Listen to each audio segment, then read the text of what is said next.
تو سورہ بقرہ بڑی سورتوں میں اس کا شمار ہوتا ہے۔ اس میں جو سب سے پہلے شروع کیا گیا الف لام میم۔ الف لام میم ایک ایسا لفظ ہے جس کا معنی اللہ کے علاوہ کوئی جانتا نہیں، اور الف لام حروف مقطعات میں سے، یعنی کٹے کٹے حروف، جدا جدا حروف۔ ہم اس کو آل نہیں پڑھیں گے بلکہ الگ الگ پڑھیں گے، جب بھی پڑھیں گے تو اس کو الف لام میم پڑھیں گے۔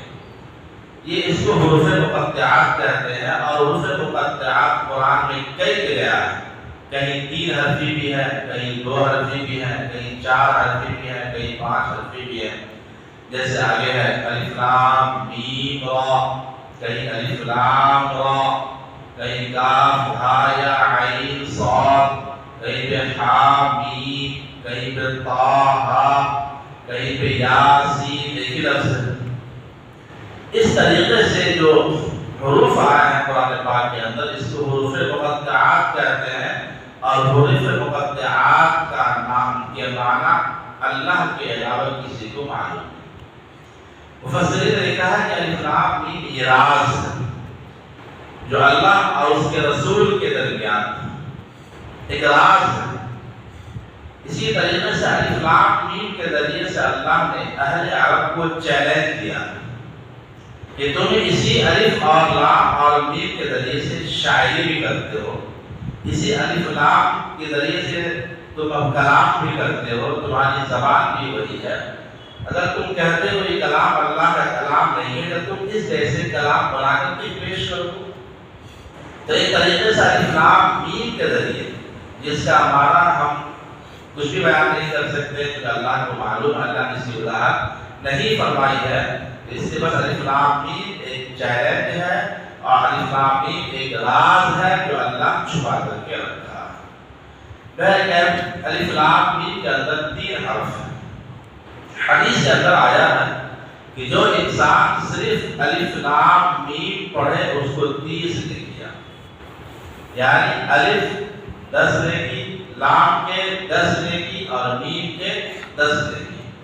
کوئی صرف الف لام میم پڑھ لیتا ہے تو اس کو 30 نیکی مل جاتی ہے۔ اس طریقے سے ہم کتنے حروف پڑھیں، قرآن پاک کی اتنے رکوعات پڑھیں، کتنے اس کے اندر حروف ہوں گے، ہر حرف پر 10 نیکیاں ہمیں اللہ عطا کرے گا۔ تو یہ الف لام میم کی تفسیر ہے کہ یہ حروف مقطعات ہے، اس کا معنی اللہ ہی کو معلوم ہے۔ اور دوسرے الفاظ میں الف لام میم اہل عرب کے لیے چیلنج ہے کہ تم انہی حروف کے ذریعے سے شاعری بھی کرتے ہو، تم اہل زبان بھی ہو، سب کچھ جانتے ہو، ایسی کوئی صورت بنا کر کے پیش کرو۔ ذالک الکتاب لا ریب فیہ، یہ کتاب ہے جس میں کوئی شک نہیں۔ ذالکہ کے معنی عربی میں اصل میں آتا ہے وہ، دور کی چیز کو بتانے کے لیے ذالکہ آتا ہے، لیکن یہاں پر ذالکہ استعمال کیا ہے حالانکہ قریب کی چیزوں کا ہمارے سامنے ہیں، نظروں کے سامنے ہیں، ہم اپنے ہاتھ اس پر رکھے ہوئے ہیں، ہوا چاہیے کہ حاضر کتاب لا ریب، حاضر کے معنی آتے یہ عربی کے اندر، لیکن یہاں پر اللہ تبارک و تعالیٰ نے ذالکہ دور کا اشارہ کیا، ذالک الکتاب لا ریب فیہ، لیکن ترجمہ اس کا ہم یہی کریں گے کہ یہ کتاب جس میں کوئی شک نہیں ہے۔ مفسرین نے ذالک کے بارے میں بہت لمبی تفسیر بیان کی ہے، بہت بحث کی ہے۔ خلاصہ یہ کہ حضور سے پہلے جتنے پیغمبر تشریف لائے ان سب نے اس کتاب کی بشارت دی، خوشخبری دی کہ آخر نبی صلی اللہ علیہ وسلم تشریف لائیں گے اور آپ پر ایک کتاب نازل ہوگی جو قرآن پاک ہوگی۔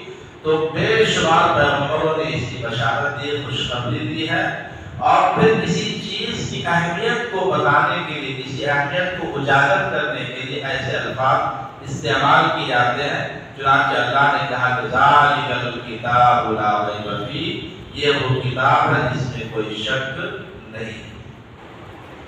شک کی جو بات آئی ہے اس میں 2 باتیں بتائی گئی۔ ایک یہ کہ اس کتاب کے خدا کا کتاب ہونے میں کوئی شک نہیں، یعنی کتاب خدا کی کتاب ہے، اللہ کا کلام ہے، اس میں کوئی شک نہیں۔ دوسری بات یہ ہے کہ اس کتاب میں جتنی باتیں ہیں، جو باتیں کہی گئی ہیں، ان باتوں میں بھی کوئی شک نہیں۔ دو بات، ایک تو یہ اللہ کا کلام ہے، اس میں کوئی شک نہیں۔ دوسرا یہ کہ اس میں جو باتیں، جو اللہ نے باتیں بتائی ہے، اس میں بھی کوئی شک و شبہ نہیں۔ ایک عام انسان کوئی کتاب لکھتا ہے تو اس میں غلطی ہو سکتی ہے، اس کے سمجھ اور ادراک میں کمی ہوتی ہے، انسان کامل نہیں ہوتا ہے، تو اس کی کتاب کے اندر بھی کمی بیشی ہو سکتی ہے، لیکن یہ اللہ کا کلام ہے، اللہ کا علم لامحدود ہے، اس لیے اس کتاب کے اندر کوئی شک و شبہ کی گنجائش نہیں ہے۔ ذالک الکتاب لا ریب فیہ، اس کتاب کے اندر کوئی شک نہیں ہے، دونوں اعتبار سے، اللہ کی کتاب ہونے کے اعتبار سے بھی اور اس کتاب میں جو باتیں بتائی گئی اس میں بھی کوئی شک کی گنجائش نہیں۔ ھدی للمتقین، یہ ہدایت ہے، یہ کتاب ہدایت ہے متقیوں کے لیے، ڈرنے والوں کے لیے، اللہ کا خوف رکھنے والوں کے لیے۔ ھدی للمتقین الذین یؤمنون بالغیب، متقین کون ہے؟ اس کو بیان کر رہا ہے، وہ لوگ جو ایمان رکھتے ہیں غیب پر، بالغیب، بن دیکھی چیزوں پر۔ ہم جنت جہنم نہیں دیکھے، ایمان رکھتے ہیں۔ اللہ کو ہم نے نہیں دیکھا، ایمان رکھتے ہیں اللہ ہے۔ ایسی بڑی شمار چیزوں کو ہم نے نہیں دیکھا، فرشتوں کو نہیں دیکھا، لیکن ایمان رکھتے ہیں کہ وہ ہے۔ جناتوں کو ہم نے نہیں دیکھا، لیکن ایمان رکھتے ہیں کہ وہ ہے۔ قیامت ہونے والی ہے، ایمان رکھتے ہیں کہ یقیناً ہوگی۔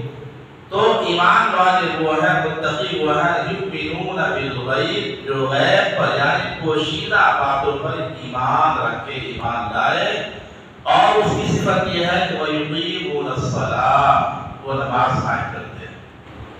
ایمان والے نماز قائم کرتے ہیں، نماز پڑھتے ہیں۔ وَمِمَّا رَزَقْنَاهُمْ يُنْفِقُونَ، اور جو کچھ ہم نے ان کو دیا ہے اس میں سے خرچ کرتے ہیں۔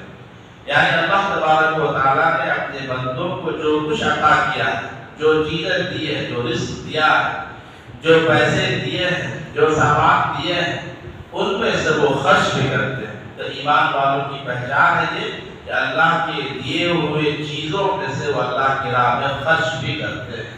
ہر انسان کو چاہیے کہ حسب استطاعت، حسب سہولت، اللہ کی رضا کے لیے، اللہ کی خوشنودی کے لیے کچھ نہ کچھ اللہ کی راہ میں خرچ کرتے رہنا چاہیے۔ وَالَّذِينَ يُؤْمِنُونَ بِمَا أُنزِلَ إِلَيْكَ وَمَا أُنزِلَ مِن قَبْلِكَ، اور وہ لوگ ایمان رکھتے ہیں ان چیزوں پر جو آپ پر نازل کی گئی۔ حضور سے کہہ رہے ہیں کہ ایمان والے وہ ہیں، یعنی کتاب قرآن پاک، ایمان والے وہ ہیں جو چیزیں آپ پر نازل کی گئی اس پر بھی ایمان رکھتے ہیں۔ وَمَا أُنزِلَ مِن قَبْلِكَ، اور آپ سے پہلے بھی جو چیزیں نازل کی گئی اس پر بھی ایمان رکھتے ہیں، جیسے کہ تورات، انجیل، زبور اور جو صحیفے ہیں۔ یہ اللہ کی طرف سے نازل کردہ کتاب ہے، اللہ نے پیغمبروں پہ نازل کیا، البتہ وہ منسوخ ہو چکا ہے، اس پہ عمل نہیں کرتا، لیکن یقین رکھنا، ایمان رکھنا کہ اللہ کی طرف سے نازل کردہ کتاب ہے۔ تو والذین یؤمنون، ایمان والے وہ ہیں، بما انزل الیک، جو چیزیں آپ پر نازل کی گئی اس پر بھی ایمان رکھتے ہیں۔ وما انزل من قبلک، آپ سے پہلے جو چیزیں نازل کی گئی اس پر بھی ایمان رکھتے ہیں۔ تو ایمان رکھنا ضروری ہے پچھلی کتابوں پر بھی۔ وبالآخرۃ ھم یوقنون، اور وہ لوگ آخرت پر یقین رکھتے ہیں۔ یہاں پر یؤمنون نہیں آیا، یوقنون آیا، یقین رکھنا۔ ہم تو ایمان لائے بغیر دیکھے، ایمان بالغیب، اللہ کو نہیں دیکھے، یہاں تک کہ پیغمبروں کو نہیں دیکھے، حضور کو نہیں دیکھ سکے ہم لوگ، لیکن اس کے باوجود ہم ایمان لیا، ایمان بالغیب ہے۔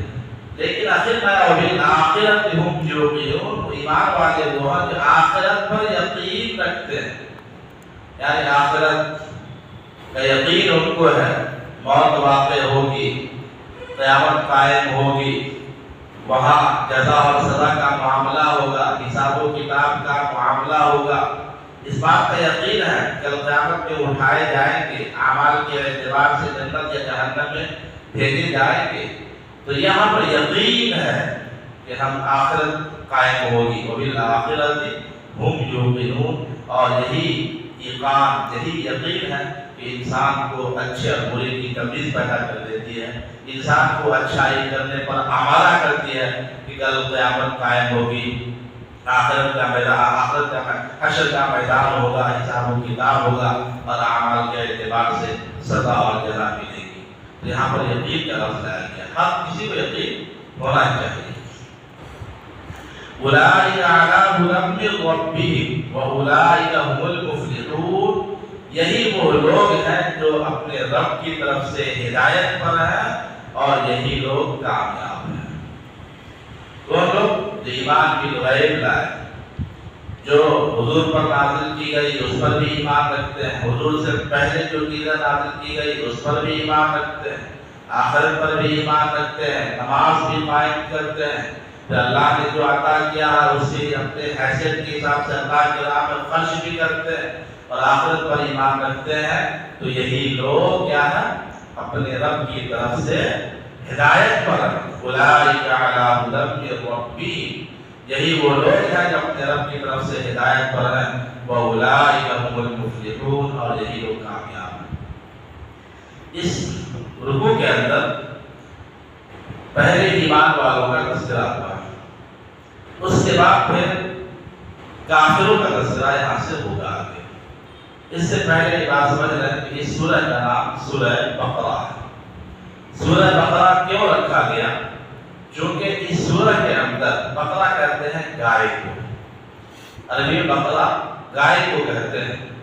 اس سورہ کے اندر آیت نمبر 67 سے لے کر 73 تک گائے کا تذکرہ آیا ہے۔ لمبی کہانی ہے، وہ انشاءاللہ جب وقت آئے گا وہاں پر آیت آئے گی تو وہاں تفصیل سے بتائیں گے۔ تو کہنا یہ کہ اس سورہ کا نام سورہ بقرہ کیوں رکھا گیا؟ اگر کوئی پوچھ دے ہم سے کہ سورہ بقرہ کا نام سورہ بقرہ کیوں، تو اس لیے رکھا گیا کہ اس سورہ میں گائے کا تذکرہ ایک واقعہ ہے، تو گائے کا تذکرہ، اس تذکرے کی مناسبت سے اس سورہ کا نام سورہ بقرہ رکھا گیا ہے۔ اس سورہ کے اندر احکامات بیان کیے گئے ہیں۔ اس سورہ کے اندر بے شمار تفصیلات ہیں، کہانیاں بھی ہیں، احکامات بھی ہیں، اور نہیں بھی ہے، منع بھی کیے گئے ہیں۔ تو اس طریقے سے سورہ لمبی ہے۔ تو سب سے پہلے ایمان والوں کی بات آئی، ایمان والے ایسے اور ایسے ہوتے ہیں۔ اس کے بعد پھر دوسری آیت ہے ان الذین کفروا، کفروا کہتے کافر، اس نے کفر کیا، اللہ کا انکار کیا۔ ان الذین کفروا سواء علیہم اانذرتہم ام لم تنذرہم لا یؤمنون، بے شک وہ لوگ جو کفر کیے، کفر کہتے ہیں اللہ کے انکار کرنے والوں کو کافر، اللہ کے انکار کرنے کو کفر کہتے ہیں، اور جسے اللہ کا انکار کیا وہ کافر کہتا ہے۔ ان الذین کفروا، بے شک وہ لوگ جنہوں نے کفر کیا، سواء علیہم، برابر ہے ان پر یا ان کے لیے، اانذرتہم، آپ ان کو ڈرائیں، ام لم تنذرہم، یا ان کو نہ ڈرائیں، لا یؤمنون، وہ ایمان نہیں لائیں گے۔ اللہ نے صاف واضح کر دیا، وہ لوگ جو کفر کیے ان کو آپ ڈرائیں یا نہ ڈرائیں، وہ ایمان لانے والے نہیں ہیں۔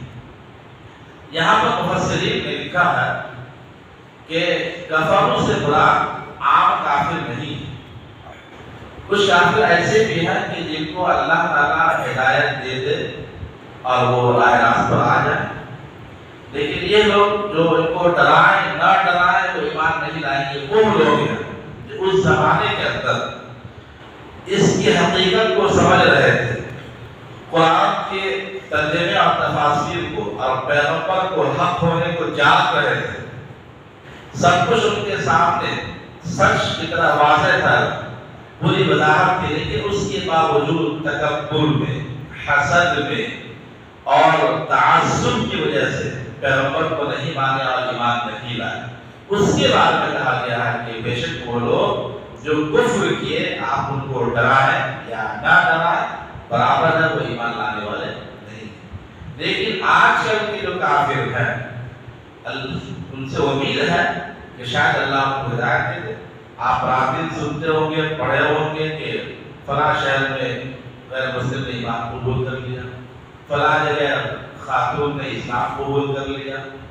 تو ابھی بھی بہت سے کافر ایسے ہیں جو اللہ کے کو ہدایت دے دے وہ سرچ کریں اور پڑھیں قرآن کی تعلیمات کو، اسلام کی تعلیمات کو پڑھتے پڑھتے وہ سمجھ جاتے ہیں سچائی اس کے اندر، اسلام میں داخل ہو جاتے ہیں. تو اس کفروں سے مراد آج کے کافر نہیں ہے، بلکہ حضور کے زمانے جو کافر تھے جو اس کتاب کو سمجھ رہے تھے اور پیغمبر کو سچ جان رہے تھے، سچائی ان کے سامنے تھی، ان سب کے باوجود انہوں نے تکبر کی وجہ سے، تعصب کی وجہ سے اسلام کو قبول نہیں کیا.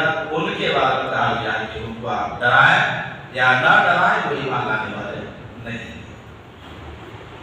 ختم اللہ علی قلوبہم وعلی سمعہم، اللہ نے ان کے دلوں پر مہر کر دیا ہے اور ان کے کانوں پر بھی.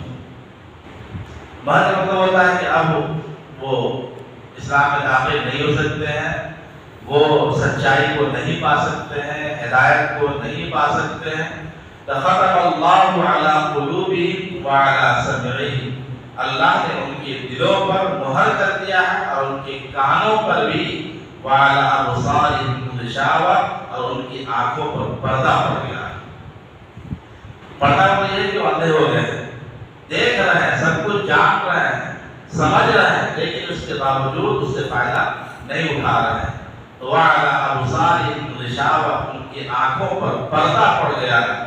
وَلَهُمْ عَذَابٌ عَظِيمٌ، اور ان کے لیے بہت بڑا عذاب ہے. جن کے لیے کافروں کے لیے بہت بڑا عذاب ہے. وَلَهُمْ عَذَابٌ أَلِيمٌ وَمِنَ النَّاسِ مَن يَقُولُ آمَنَّا بِاللَّهِ وَبِالْيَوْمِ الْآخِرِ وَمَا هُمْ بِمُؤْمِنِينَ. یہ آخری آیت ہے.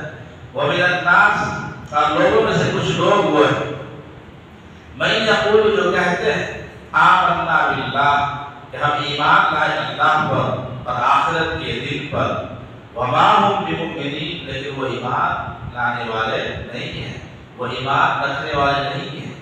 یہ کون لوگ ہیں؟ یہ اس زمانے کے منافق ہیں. تین طرح کے لوگ یہاں پر بیان ہوا ہے. سب سے پہلے ایمان والے جو غیب پر ایمان لے آئے. دوسرا کافر جو سب کچھ جانتے ہوئے بھی اللہ کا انکار کیا، پیغمبر کا انکار کیا، قرآن کا انکار کیا، تعصب کی وجہ سے. دوسرا ان کا بیان ہوا کہ اللہ نے ان کے دلوں پر مہر لگا دیا، ان کے کانوں پر، ان کے آنکھوں پر پردہ ڈال دیا ہے، تو ان کے لیے دردناک عذاب ہے، بڑا عذاب ہے. تیسری قسم جو ہے، تیسری لوگ ہیں، وہ ہے منافقین. منافقین اس کو کہتے ہیں کہ جو حضور کے پاس آتے تھے اور کہتے تھے کہ ہم ایمان لے آئے، ہم آپ کو مان لیے، ہم کلمہ پڑھ لیے. تو زبان سے کلمے کا اقرار کرتے تھے اور دل میں کفر چھپا ہوا تھا. اس کو کہتے ہیں منافق. اور منافق سے بڑا خطرہ ہوا، اسلام کو بہت نقصان بھی پہنچا ہے. تو منافقین کے بارے میں کہا گیا قرآن پاک کی دوسری آیت میں ہے، ان المنافقین فی الدرک الاسفل من النار، جہنم کے سب سے نچلے حصے منافقین ہوگا. چونکہ وہ زبان سے کہتا تھا میں ایمان لے آیا، آمنا باللہ، میں ایمان لے آیا، لیکن دل میں کفر چھپا ہوا تھا. تو وہی تیسرے لوگ ہیں. وَمِنَ النَّاسِ مَن يَقُولُ، اور لوگوں میں سے کچھ وہ تھے جو کہتے تھے آمنا باللہ وبالیوم الآخر، کہ ہم ایمان رکھتے ہیں اللہ پر اور آخرت کے دن پہ. وَمَا هُم بِمُؤْمِنِينَ، لیکن وہ ایمان والے نہیں تھے، صرف جھوٹ تھا. تو ان کی سزا کیا ہے؟ وہ جہنم میں سب سے نچلے طبقے ہوں گے. ان المنافقین فی الدرک الاسفل من النار. اور سورہ منافقین کے اندر پوری تفسیر اس کی آئی ہے. تو منافقین بھی کافروں کے زمرے میں، کافروں کو زمرے میں، حالانکہ دو ہی کی وضاحت کافی تھی، ایک ایمان والے، ایک کافر. لیکن اللہ نے منافقین کو الگ سے بیان کیا ہے، اس لیے کہ یہ دھوکہ دیتا تھا، دھوکہ دیا مسلمانوں کو. اور خاص سے مدینہ منورہ کے اندر یہود و نصارہ کی اکثریت تھی اور وہ بظاہر اسلام کے دشمن بھی تھے، مٹانے کی کوشش کرتے تھے. تو آتے تھے حضور کی محفل میں، کہتے تھے ایمان لیا، ہم آپ کے ساتھ ہیں. اور جب یہودیوں کے پاس جاتا تو کہتا کہ ہم آپ کے ساتھ ہیں. اس لیے اس کی سزا دردناک ہے. ان المنافقین فی الدرک الاسفل من النار، جہنم میں سب سے نچلے طبقے کے اندر وہ شخص ہوگا. سورہ بقرہ کے بارے میں آیا ہے کہ حضور نے فرمایا سورہ بقرہ پڑھا کرو. سورہ بقرہ پڑھنے سے گھر میں برکت آتی ہے، زندگی میں برکت آتی ہے، اور اس کا چھوڑ دینا حسرت ہے اور بدنصیبی ہے. سورہ بقرہ کے اندر 10 آیتیں ایسی ہیں کہ جس کو انسان ہمیشہ پڑھا کرے. شروع کی یہ 5 آیتیں میں نے پڑھی ہے، الف لام میم سے لے کر کے هم المفلحون تک، یہ 5 آیتیں. اسی طریقے سے آیت الکرسی جو ابھی پارہ 3 میں آئی، اور سورہ بقرہ کی آخری 3 آیت. یہ جملہ 10 آیتیں ہیں. ان 10 آیتوں کو ہمیشہ پڑھتے رہنا چاہیے. حدیث کے اندر آیا ہے کہ جو انسان ان 10 آیتوں کو رات میں پڑھ لے تو اگر گھر میں شیطان بھی ہے تو بھاگ جائے گا اور کسی طرح کی پریشانی نہیں ہوگی. سورہ بقرہ پڑھنے کا حکم دیا گیا ہے. سورہ بقرہ پڑھنے سے برکتیں آتی ہے اور نہیں پڑھنے سے حسرت ہوگی، بدنصیبی کی بات ہے. اللہ تعالیٰ ہم سب کو قرآن پاک کی تلاوت کرنے کی توفیق عطا فرمائے. اللہ تعالیٰ ہم سب کے یہاں بیٹھنے کو، جمع ہونے کو قبول فرمائے. اللہ تعالیٰ ہم سب کی زندگیوں میں اچھائی کو ڈال دے اور نیک اعمال کرنے کی توفیق عطا فرمائے. وآخر دعوانا الحمد للہ رب العالمین.